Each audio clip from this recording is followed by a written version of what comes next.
Good morning, and it's time for prayer. Actually, no prayer meeting. That's already Wednesday night. I don't know what I was spitting out. It's time for Bible study time. And so here we are. And I just wanted to give you a little reminder or a guide on the board there. Wednesday night, we will have a guest missionary speaker. I'm pretty excited about this gal who's coming. She has experienced a lot, a diverse variety of mission opportunities living mostly around the world somewhere. Um, I don't believe, if I remember correctly, she's from the United States, and but has lived in the United States and and has worked for IMB at some point, I believe, International Mission Board. She's also worked for other agencies and other groupings, and has just done a variety of things. And I'm not exactly sure what she's doing right now, but she will probably tell us. And so I'm curious to hear from her. And she asked that we not publicize her name just because of where she is, and is it safe? Well, mostly, but you don't want anything negative to come back on her. So that's where we are with that. So come Wednesday night, you're invited. 6:30, you'll be here with her and with us, and I'm looking forward to it. It'll be a great opportunity. It's always good to hear a missionary. I mean, whether they're been there a long time or whether they're just new or whatever. Anytime you can hear from a missionary, they have the best stories. They just tell really good stuff. So that's what you want. I'm looking forward to hearing from her. Okay. We've been looking at navigating family conflict, and all of these are from the book of Genesis. And in this, we see the created order. We see things happening and God intervening, his revelation, divine revelation, in with those that he calls out. And were there other godly people besides the ones that we have record of? Oh, sure, lots of them. But we have the record of those. Why? Because God couldn't put them all in the book. Then we'd be too busy reading. But he can put in the things that will be the most effective for us to understand what it is to put our faith in him and to trust Yahweh God. And so that's what he's giving us. He's giving us the compilation of how he worked through history and how he will continue to work today. So that's where we are. So when it comes to family conflict, those early families, they didn't have a lot of heritage per se to go on. And so they were trying to learn not only who God is, here's Abram and his family, he and Sarah and their son Isaac. They're trying to kind of sort it all out and figure out how this all works and how to be the family that God would want them to be as they are in covenant relationship with him. So we go along the way here. We're going to today Isaac and Rebecca, and we're going to talk about family favorites.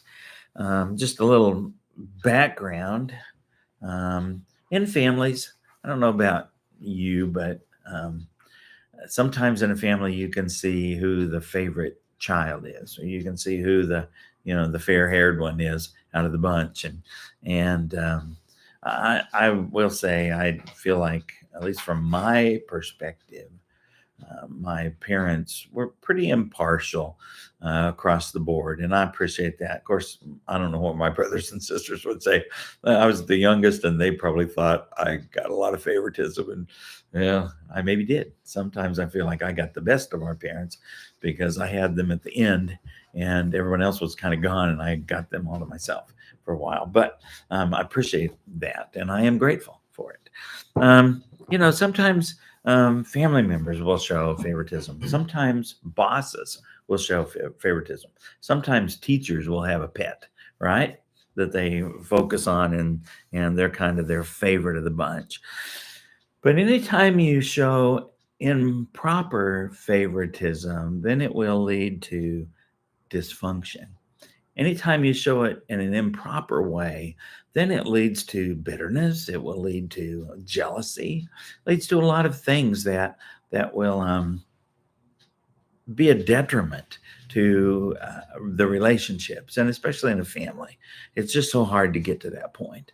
Um, so Here we are. This is first part of Isaac and Rebecca's life, and then the next part is going to be a second. Like next week, we'll look at the second part of that. But the first part focuses in on their children, their two sons.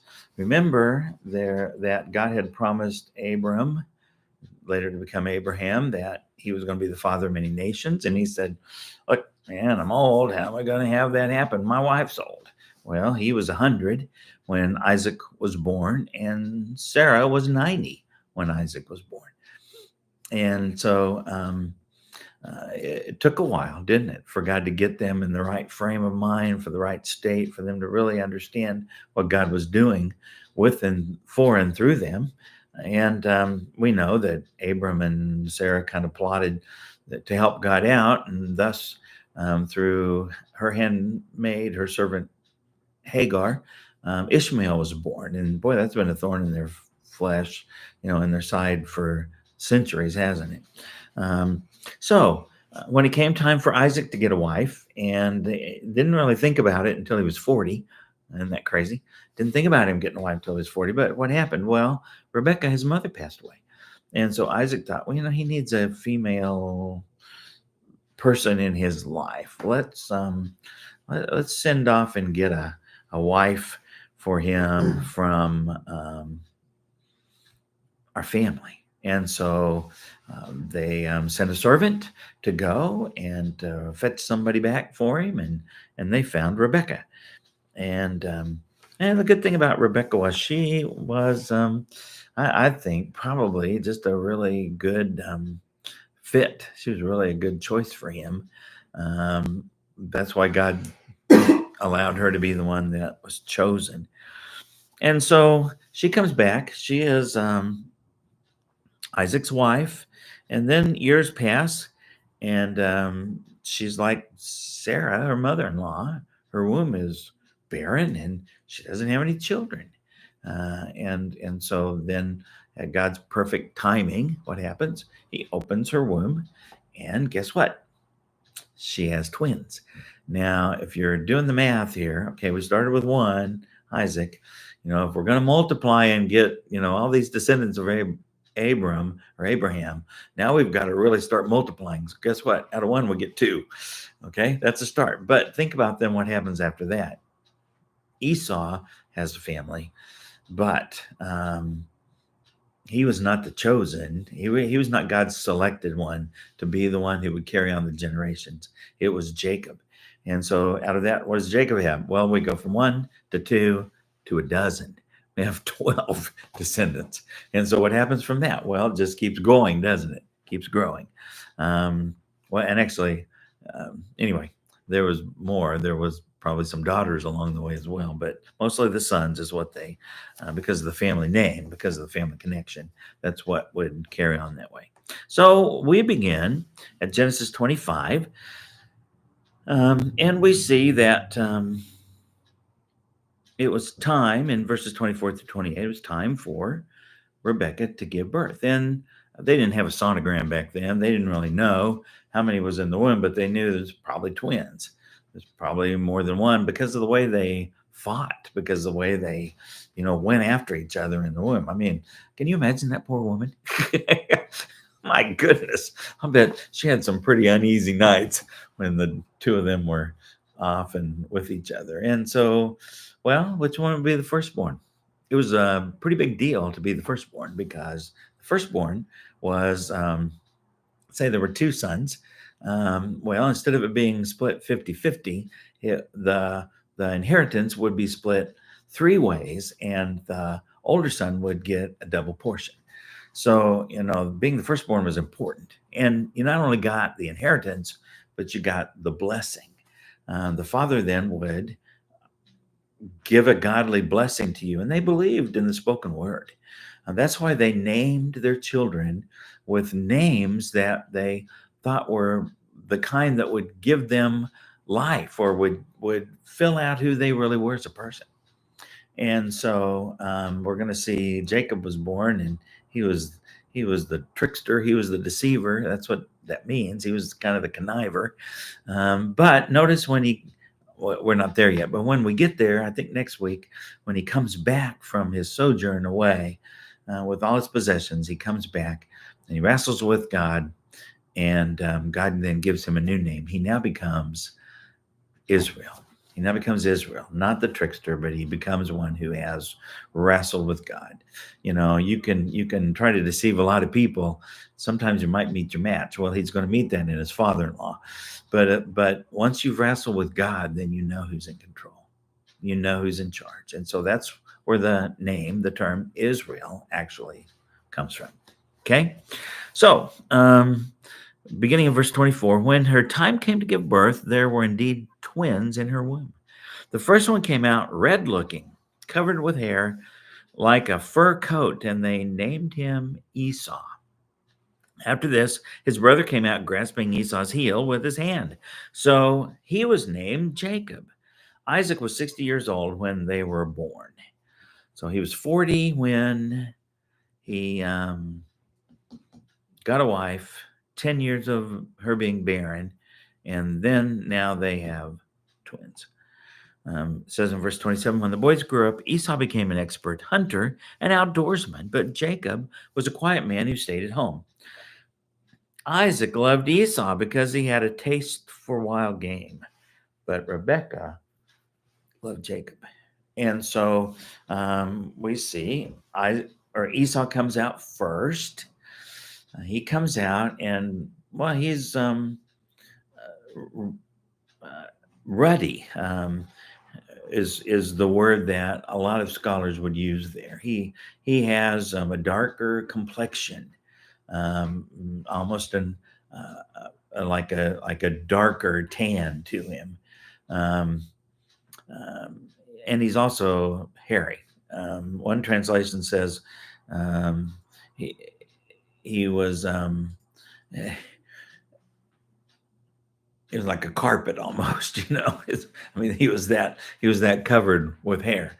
I get the impression out of this that, redheads can either be very, very fair complected, with like an orangey red hair, bright red hair, or they can have an auburn hair. And ordinarily when they do have more of an auburn hair, it is more than their skin complexion is more like darker, and it's more of a brownish color to them, and a tint. That's kind of what I think was happening out of this. Esau came out, but after this, and notice how close her labor was for both of them. She delivered one right after the other, because and you get the impression that here's Jacob. He's got his hand a hold of Esau's foot, right on his heel. He's right there with him, and he's going to let his brother pull him out pretty much. But you get the impression that there was also fighting going on in the womb to see which one was going to be the firstborn. That's the kind of brothers that they were. Now, I'm not saying that families can't love each other, not saying that families can't have close-knit relationships if those kind of things happen. Sometimes it builds camaraderie, especially if the parents deal with it right. So then we get the rest of it. Jacob comes out, and that's what his name means, is trickster or deceiver, or one who's trying to get the heel. He's trying to get ahead. He's trying to get something there. And when they grew up, Esau was more of the outdoorsman. He kind of had that, Jeremiah Johnson, or the mountain man look about him. And he loved to hunt. And that worked really well for Isaac, because I think he probably got tired of eating cattle and sheep and goats and that kind of thing. And so he liked a little variety in his menu, wild game dinner, send Esau out and he'll bring us back the best. And boy, we'll really fare, is what Isaac thought. And so Jacob was different. He was more, and I'm not saying he was a homebody. I don't think that's what this is actually getting at. But he was more like his father and like his ancestors, like Abraham, because what were they? Well, they were the people who kind of kept in the tent. They were kind of people who stayed at home and took care of the herds and watched over the flocks and did that sort of thing. And so it wasn't that he was a mama's boy, even though his mother liked him better. And so now, does that mean they didn't like each other? No. And we're going to see in the next passage maybe a hint of that. But I think deep down they would have still said, we're the parents, they're the sons. Okay. And so we see this difference in their relationships, and we see a favoritism that has developed out of that. And that's a hard thing. That should never happen in families. Parents need to really guard themselves, no matter how much they might like one who's more like them over the others. They really need to do it. In our family, Philip and Alina always think Ellen likes Jordan best, but it's because she does special things for Jordan that the others do for themselves, or that the others might not appreciate like Jordan does. And so she likes to do that for Jordan. Of course, then Alina always feels left out. Well, I wouldn't say that Philip was my favorite, but I did a lot of things with him because he was the firstborn, and because I tried to guide him, but I tried to guide both boys and do whatever. But we still affirm Alina and tell her she is our favorite daughter. Of course, she's our only daughter, but she didn't think there's much stock in that. Anyway, but you do have to really watch how you do it, because you might not be showing favoritism. The others just might interpret it as such. And you have to be on your guard with that. Well, then we go to the next section, which talks about secrecy and deception. And you may know this story, and there's another one in between that is even more, well, it kind of sets up this one. It's telling of things. So we begin in chapter 27, verse 5. Now, Rebekah was listening to what Isaac said to his son Esau. Okay, so let me fill in a little bit here. We back up, and at some point when they were grown men, Esau's been out hunting. He's been out doing his mountain man stuff. And he comes in and he's so famished. He's so bad. And he says to his brother Isaac, oh man, I'm going to die. I know I'm going to die. I'm so hungry. It's like I could eat a horse thing. And he says, I'm going to die if I don't get something. And so Jacob says, well, let me fix something. I'll cook her right up. We'll take care of it. However, it's going to cost you. It's going to cost you your birthright. Is that right? Birthright? Yeah, it's going to cost the birthright here. It's going to cost you this. And Esau is thinking, I'm going to die anyway. What difference does it make? What difference does it matter? And so he will trade his birthright for a little porridge. That's basically what, it's like some kind of soup that Jacob made him and fed him. And then once he kind of came to his senses and he got nourished, then he realized how foolish that was for him to have done that. But guess what? The spoken word mattered. And so he's done it. Now it's there. It's done. So he can't take it back. And so Isaac, he gets a little bit older. He gets to where his eyesight is poor and failing. He thinks he's going to die. He's around 100 by now. So what does that put these boys? Oh, if he was 60 when they were born, they're 40. They don't have wives yet. And so here they are, and they haven't even left home, really. And so here they are, and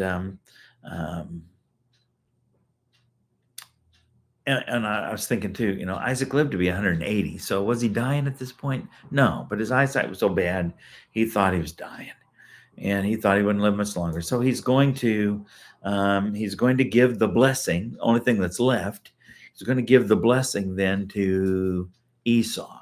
So he says, "Oh, come in to me, son." So we read on here. Well, and so Esau goes in to Isaac, and Isaac says, "I want to bless you. I'm going to give you the godly blessing. So here's how I'm going to do it. Go out to the field, get me some venison, get me something that's really tasty, cook it the way I like it, son, and bring it to me. And then when I eat it, then I'll pass that along to you." Well, we hear in this verse 27, verse 5, Rebekah was listening to what Isaac said to his son Esau. Notice it says in the scripture, to his son. Did Rebekah claim him? Well, we don't know that, but the writer sure didn't think so, did he? And so while Esau went to the field to hunt some game to bring in, Rebekah said to her son, notice now this is her son, Jacob, "Listen, I heard your father talking with your brother, not with my other son, your brother Esau. He said, 'Bring me game and make a delicious meal for me to eat so that I can bless you in the Lord's presence before I die.'" So in verse 8 of Genesis 27, she says, "Now, my son, listen to me and do what I tell you." Where do you think he got that?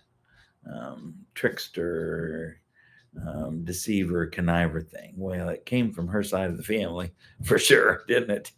And so she says, "Go to the flock and bring me 2 choice young goats. I will make them into a delicious meal for your father." In other words, I'm going to cook it just the way I know he likes it. He's not going to be able to tell the difference about whether Esau went to the field and got it or not. I'm going to cook it in a way that he won't be able to tell. And then the kind he loves. And then verse 10, "Then take it to your father and eat so that he may bless you before he dies." That concept of birthright and the concept of blessing, we may not really understand those. And I do believe it is good. It is meant for people to pass on blessings, not just for fathers and not just for mothers to pass on blessings to their children. But I believe that we need to be doing that with others all the time. We need to be passing on a blessing. We need to tell people things that will not only be encouraging, but that will be the kind of thing that molds their character, that molds their discipleship into who they need to be in order to follow Jesus the way God intended for them to. And so I think that's really important. It's necessary for you to pass along those kind of encouraging things. So he's going to give him the blessing. He's going to give him the encouragement. The birthright's already been taken. Jacob's going to get 2/3 at this point. But Isaac understands that, and he knows, I just need to bless him so that, if they've already made mistakes along the way, I see this as Isaac's attempt to kind of balance things back out and get them back in the right perspective. So that's what he's going to do. But then what do we have Rebekah doing? Well, we have Rebekah intervening. We have her digging in somewhere as if she needed to help God along. Oh my gosh, we're out of time. How in the world does that happen, people? I don't know. Well, let me read these last scriptures. So Jacob answered Rebekah's mother, "Look, my brother Esau is a hairy man, but I am a man with smooth skin. Suppose my father touches me, then it will be revealed to him as a deceiver and bring a curse rather than a blessing on myself." His mother said to him, "Your curse be on me, my son. Just obey me and go get them for me." Well, so here she is being a bad influence on her son, isn't she? She's teaching him to be more of a deceiver than perhaps he already was. And so there's influence and there's defiance out of this. He's thought it through and he says, "I don't think Dad's going to buy it." So how do we do this? Well, if you know the story, if you read it or you understand, she straps a goat skin to his arm, and when he goes into Isaac with the food, and Isaac says, "Well, I'm not sure you're Esau," so he sticks his arm in and says, "Oh, just feel me, Dad. Just feel me. You know it's me. You know it's me." Does that mean the boys' voices sounded the same? Well, they might. There's been times when our children were younger, Philip would answer the phone and people just were sure they were talking to me. So, it might be that they sound the same. We don't know, do we? So anyway, he did try to pull that off. And, love should be without favoritism in families. That's really the theme of this message today, is that you need to make sure that above all else, you recognize differences, but you celebrate them, not work them against each other. And that's what this message is really all about. Now, it's not just family members, it's people who might work under you, it's people who you might work with, it's people who you might have authority over, it's people who have authority over you. How do you deal with it? And how do you make sure that's okay? It's even people in the church. How do we deal with people in the church? Well, we need to do it in the most kind, loving, and compassionate way that we can. No favoritism of people. There's we treat them all alike. We try to treat them all fair. We treat them as they are in their relationship with the Lord, and let God deal with it. God's the one who knows what's best. Now we are out of time. Got to go. Bye bye.